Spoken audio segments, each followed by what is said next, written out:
Hola, mi nombre es Luz Darly Guevara y en esta oportunidad, en conjunto con mis compañeras Leslie Rivas y Luz Darly Guevara, todas estudiantes de psicología de la Universidad Central de Venezuela, estaremos exponiendo o dando continuación a la exposición sobre la terapia cognitiva para la depresión propuesta por Beck, desarrollando tres grandes bloques. Específicamente aludiremos a la inclusión del trabajo para la casa, a los problemas técnicos que pueden dificultar el curso de la terapia y finalmente abordaremos el término de la terapia y las posibles recaídas.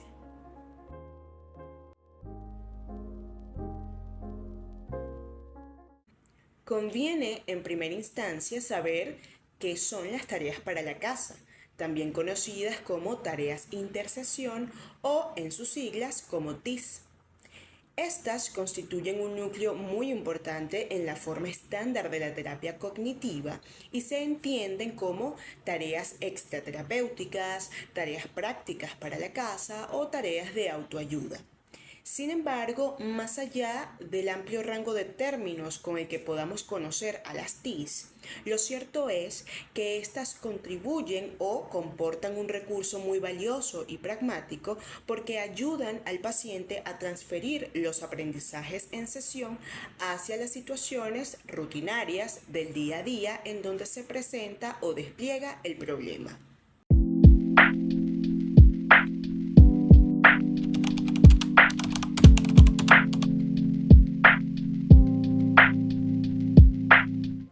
La importancia de las tareas intercesión radica en que le permite a la persona tomar responsabilidad por su proceso terapéutico y apropiarse de sus mejoras en la sesión.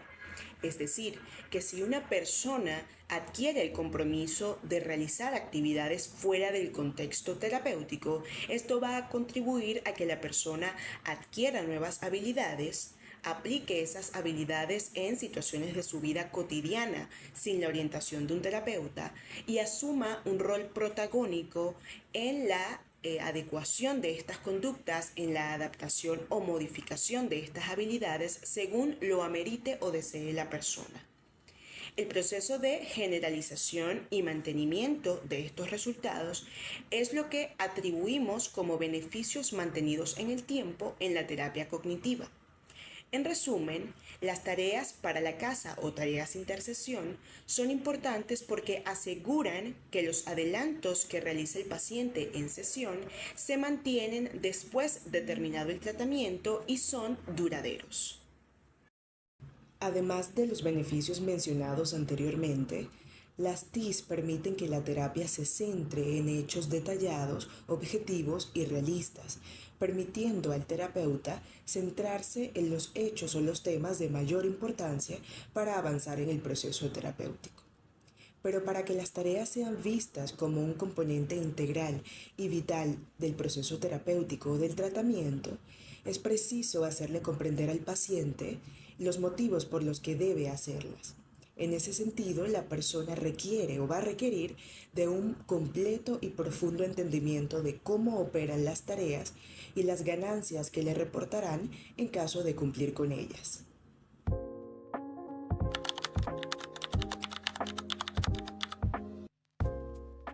Asimismo, las tareas serán formuladas en colaboración entre el paciente y el terapeuta, de modo que la persona sepa que tiene un papel primordial en su proceso terapéutico. También se hace esto para que las tareas estén contextualizadas a la situación específica de la persona.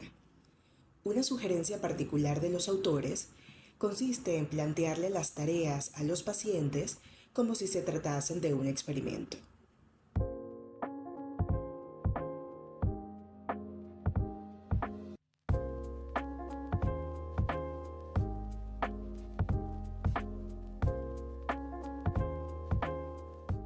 Tal como decía previamente, las tareas deben estar adecuadas a la persona en concreto.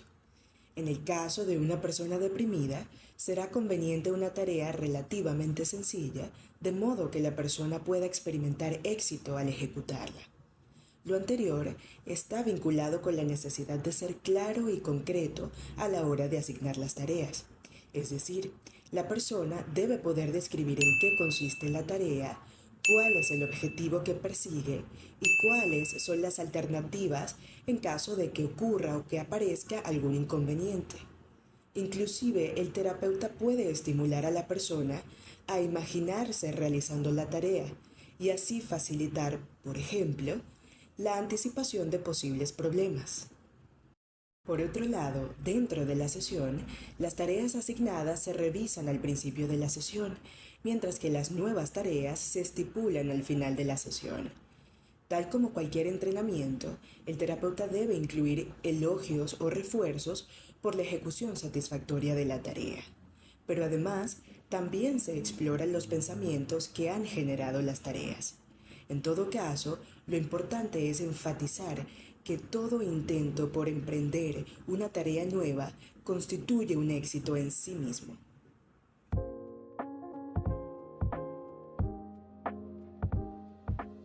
La frase "todo intento de emprender una nueva tarea constituye un éxito en sí misma" es una consigna importante dentro del ATC, sobre todo para evitar reacciones negativas, reacciones inadecuadas ante las tareas para la casa, según, sobre todo cuando se trata de personas con síntomas de depresión en las que estas actitudes negativas subyacen fuertes deseos de evitar la actividad. En estos casos, la orientación es ir en contra de estos pensamientos, tal como se hace con los pensamientos distorsionados. También puede ser útil el uso de cuestionarios, y un ejemplo de estos es el cuestionario sobre posibles razones de la no realización de las tareas para la casa. Algunos ejemplos representativos de estas actitudes problemáticas son: algunos pacientes piensan que por naturaleza no saben llevar los registros escritos. En estos casos, el terapeuta puede debatir esa premisa preguntándole a la persona si ha llevado listas en el pasado. Puede ser para ir a un viaje, para comprar en un supermercado, entre otras actividades realizadas. Aunado a ello, plantearle a la persona la enorme utilidad de llevar esos registros, pues el proceso terapéutico o el tratamiento va a versar sobre esos registros. Algunos pacientes piensan que sus problemas son demasiado complicados o demasiado arraigados para ser resueltos a través de tareas sencillas. Para solucionar esto, se le puede sugerir al paciente que muchos de los grandes proyectos que hoy conocemos estuvieron compuestos por pasos sencillos, de manera que la persona pueda considerar la ventaja de realizar las tareas. Otros pacientes afirman que no hacen las tareas para la casa porque no les ha ayudado en otras ocasiones. Esto puede ser verdad, y en este caso sería bueno revisar la experiencia del paciente para determinar qué fue lo que realmente falló. Muchos pacientes se sienten ofendidos cuando se le asigna la tarea para la casa de manera autoritaria. Aquí los autores ofrecen varias salidas. Una de ellas alude al modelo de consumidor, es decir, otorgar al paciente total libertad para aceptar o rechazar los métodos.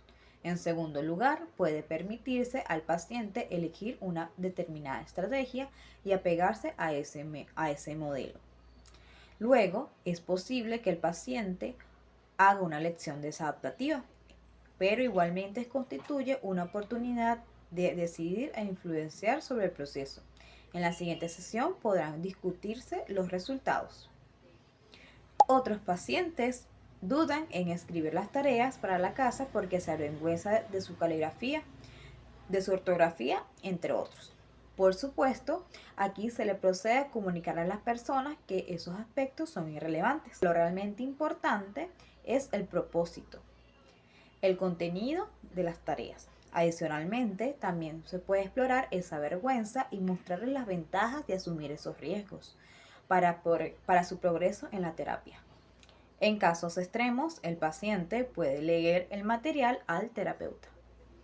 Los pacientes no traen las tareas, y aquí no se sugiere el confrontamiento, sino tomar como principio de caridad hasta que se demuestre lo contrario.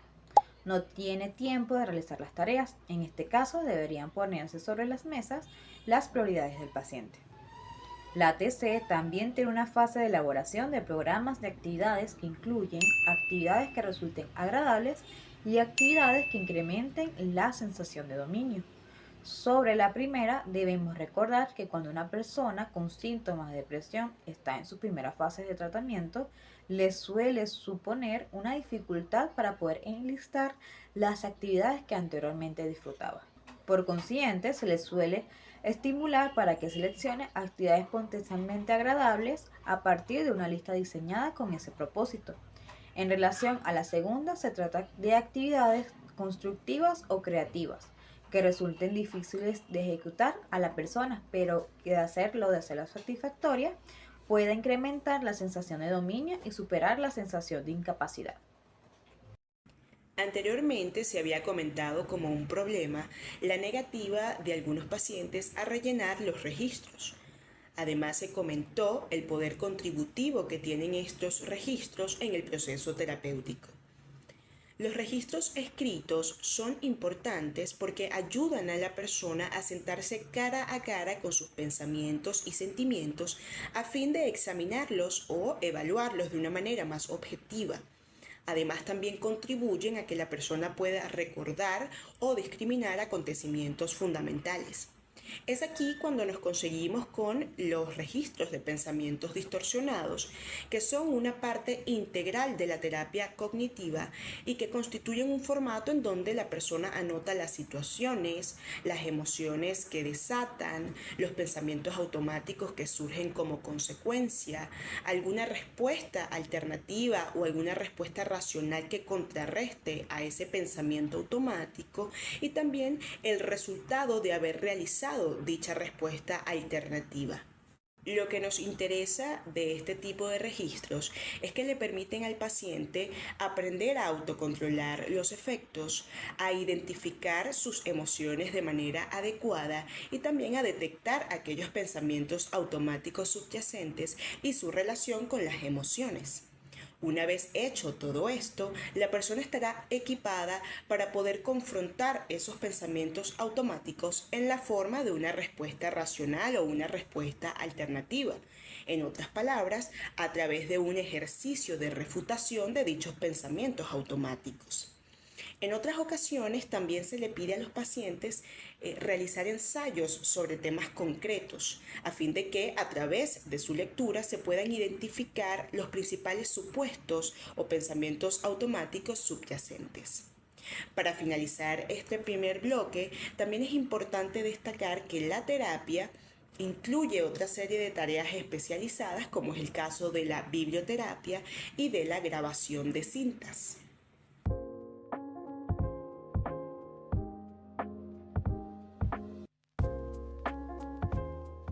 En este bloque desarrollaremos en líneas generales las actitudes, ideas y conductas contraproducentes que entorpecen el curso de la terapia.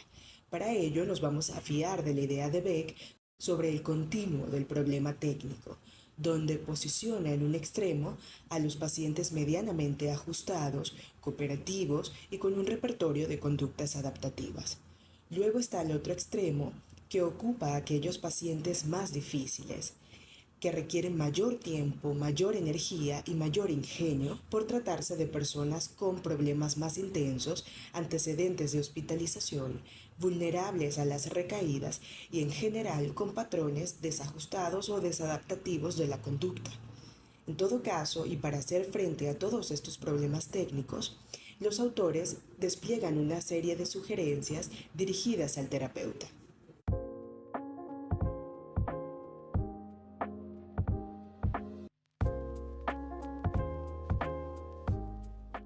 En principio, tenemos el evitar estereotipar al paciente.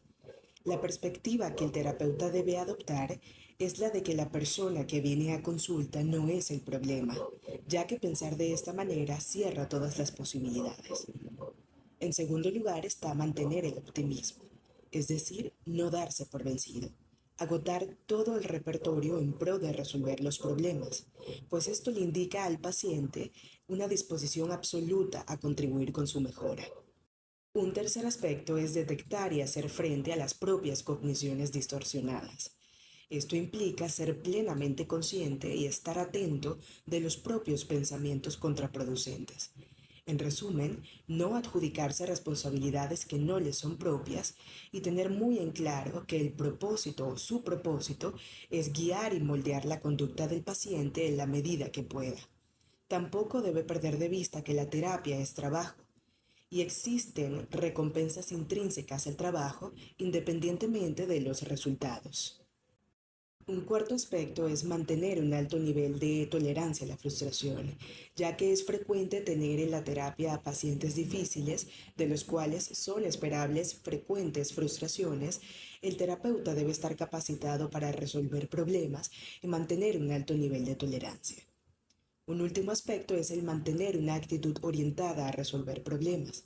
Esto está íntimamente ligado con la sugerencia anterior e implica un método que le permita al terapeuta hacer frente a las dificultades que se presenten en la consulta. En este bloque, los autores hacen un despliegue interesante de las creencias y conductas antiterapéuticas del paciente. Dentro de las creencias vamos a encontrar algunas como: sé que interpreto las cosas en sentido negativo, pero no puedo cambiarlo, es mi personalidad. En este sentido, el terapeuta debe indagar sobre el por qué cree que la persona no puede cambiar, y una vez que consiga los motivos que sostengan dicha creencia, la propuesta es buscar datos que lo confirmen o refuten. Pueden en este marco hacerse varias cosas para desmontar esa creencia. La primera es que se le puede adelantar al paciente que no es necesario cambiar cada ápice de sí mismo, solamente de algunos modos de pensar y actuar. La segunda, que se le puede explicar que las personas deprimidas tienden a pensar que no pueden cambiar y que esa forma parte de la depresión. La tercera es otra forma de mencionar que cuando tenga lugar la acción correctiva, se darán cambios notables. La cuarta, y también se puede remitir la experiencia del paciente. Sin duda, él mismo ha cambiado algunas creencias en el pasado. Este ejercicio le permite dar cuenta de sus propios recursos para producir un cambio. Creo que lo que usted dice en el plano intelectual, pero no en el plano emocional. A menudo las personas confunden los términos pensamiento y sentimientos. El pensamiento o cognición es la capacidad que tiene el ser humano para ordenar, dar sentido e interpretar la información sobre la realidad percibida, y a partir de ello los propios conceptos. Por su parte, el sentimiento es el resultado de una emoción que permite a la persona ser consciente de su estado anímico, y además es la representación y elaboración cognitiva de determinadas experiencias que incluyen las emociones, las percepciones, el estado del cuerpo, los recuerdos, entre otros procesos. ¿Qué ocurre en este sentido? Cuando el paciente dice que cree algo o que no lo cree, el plano emocional en realidad está hablando del grado de las creencias. Y ahí el terapeuta puede explicarle que la terapia cognitiva enseña a la persona a modificar las creencias que los obstaculizan o que entorpecen su curso de acción. Dentro de las conductas antiterapéuticas vamos a encontrar algunos casos muy ilustrativos. Está el caso del paciente que no habla o no puede hablar en la terapia. En este caso existen varios métodos verbales o no verbales que persiguen el objetivo de estimular en el paciente esa conducta verbal, esa capacidad comunicativa. En este caso, el terapeuta debe tomar la batuta y pedirle al paciente que le escriba sobre sus preocupaciones. También puede utilizar los gestos a modo de respuestas, entre otras opciones. Un segundo caso tiene que ver con el paciente que habla demasiado y que se va por la tangente. En este caso, el terapeuta debe recordar al paciente que esta terapia va más de un diálogo que de un monólogo. Y en caso de divagaciones, el terapeuta debe encauzar la conversación hacia el tema central de la sesión. Luego tenemos el caso del paciente que abusa de las llamadas telefónicas. Para poder evitar este contratiempo, el terapeuta debe mencionarle al paciente que la consecuencia natural de abusar de los privilegios es perderlos. Por último, tenemos el caso del paciente que siempre llega tarde y que olvida sus citas. En este caso, se le recomienda al terapeuta mencionarle al paciente que este proceso terapéutico y esta terapia funcionan solo y únicamente con la participación activa del propio paciente. Es muy importante que la culminación de la terapia se elabore de forma paulatina para que el cierre sea el más adecuado. Algunos de los aspectos a tomar en cuenta para elaborar este cierre pueden ser, por ejemplo, mencionar periódicamente a lo largo del tratamiento que la terapia no es infinita y que el paciente no va a estar bajo tratamiento indefinido.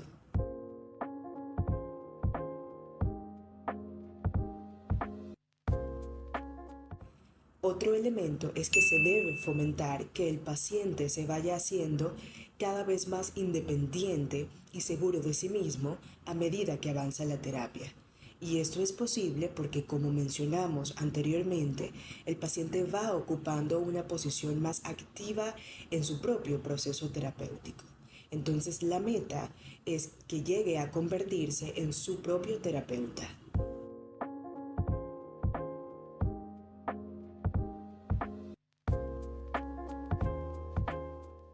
También se puede recordar que la terapia es un proceso de entrenamiento donde la persona aprende modos efectivos de afrontar sus problemas de la vida diaria y que no se pretende que las adquiera de buenas a primeras, sino que se practiquen hasta que se vuelvan parte natural de nuestro repertorio conductual. De allí la naturaleza educativa de la terapia cognitiva.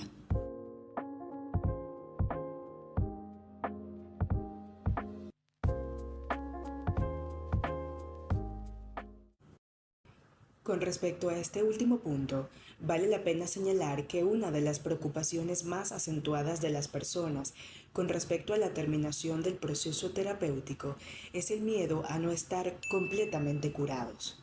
Para solventar esto, el terapeuta puede mencionar que la salud mental no es un constructo dicotómico, sino más bien un continuo integrado por diversos puntos, y que si hay algo en la vida que es constante, son los problemas, y que es por ello que es inevitable estar todo el tiempo curado.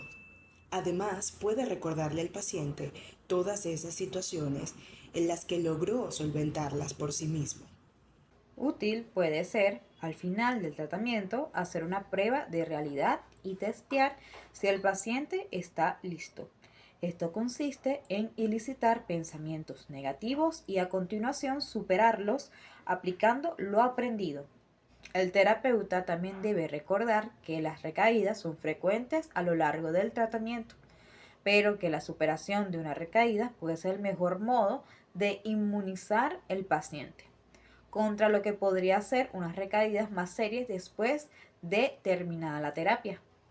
Es sumamente importante elaborar un programa que permita al paciente hacer frente a los posibles retrocesos, a fin de que estos no se conviertan en recaídas insalvables. Esto es, proporcionarle los mecanismos y estrategias para solucionar algún problema, pero también a que se anticipe. Así, damos por terminada esta presentación habiendo cubierto los puntos relacionados a las tareas intercesiones, los problemas técnicos en la terapia y la terminación del proceso terapéutico y recaídas. Sin más, se despiden Luz Darly Guevara, Leslie Rivas y su servidora Luz Darly Guevara. Hasta pronto.